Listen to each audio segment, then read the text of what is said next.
Jangan lupa like, komen, dan subscribe channel YouTube TVRI Bengkulu dan nyalakan lonceng notifikasinya.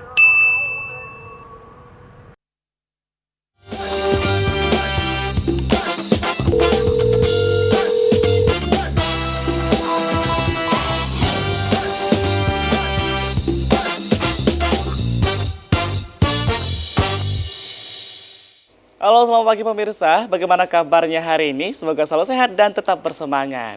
Hari ini bersama saya, Randy Supriyadi, dalam acara Dokter Kito Bersama Kito Sehat.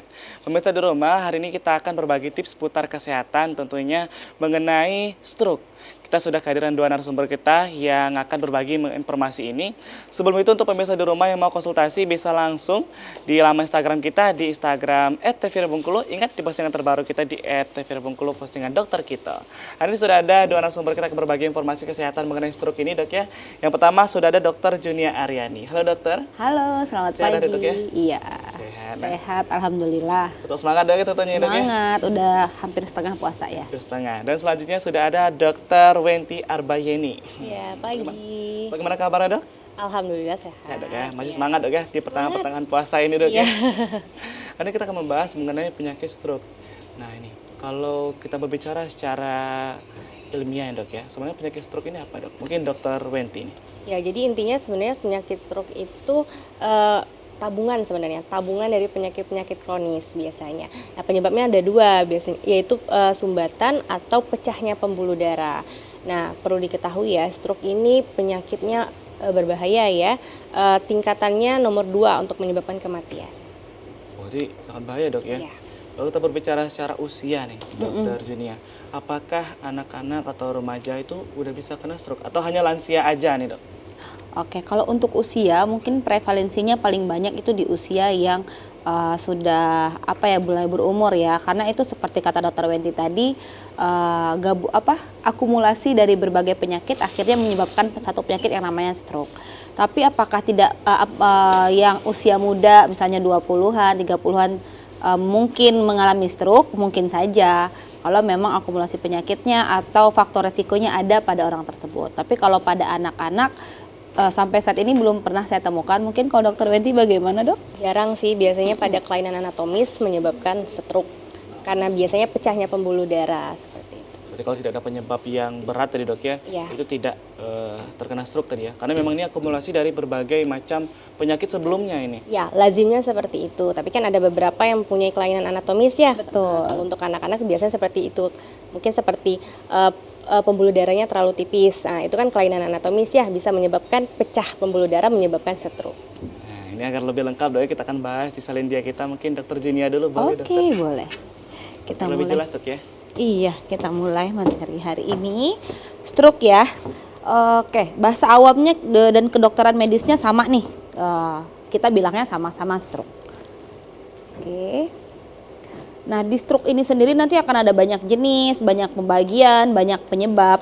Mungkin nanti akan kita lihat lebih detail di belakang bagaimana stroke ini bisa menyebabkan akhirnya kematian begitu. Apakah bisa dideteksi dari dini atau bisa dicegah agar tidak terjadi komplikasi yang lebih berat begitu.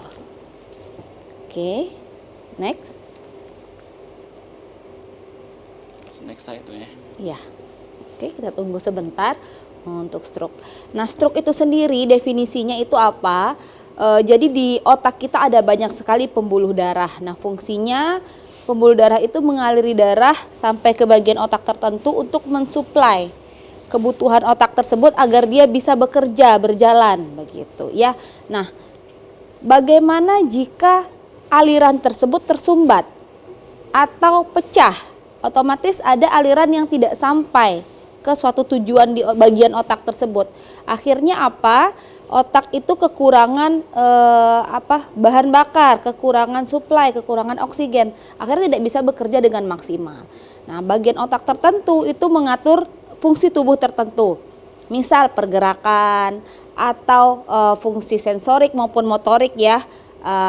Efeknya apa? Tubuh kita terhambat tuh untuk melakukan suatu fungsi dari bagian otak yang tidak tersuplai darah tersebut. Berarti itu penyebab adanya karena kalau orang biasanya kalau stroke kita orang awam tahu dok ya, kalau mungkin tangannya nggak bisa gerak lagi atau ada bagian Betul. tubuh yang udah kaku, berarti itu gara-gara sensornya tuh dok ya? Baik sensorik maupun motorik tergantung bagian otak yang pembuluh darahnya tadi tersumbat maupun pecah. Akhirnya kan aliran tidak sampai di situ. Makanya stroke itu nanti ada gambaran keluaran akhirnya, bagian manakah yang lemah, bagian manakah yang tidak bisa bergerak total, itu tergantung bagian otak mana yang terkena. Begitu, pembuluh darah otak yang mengaliri bagian otak mana yang terkena.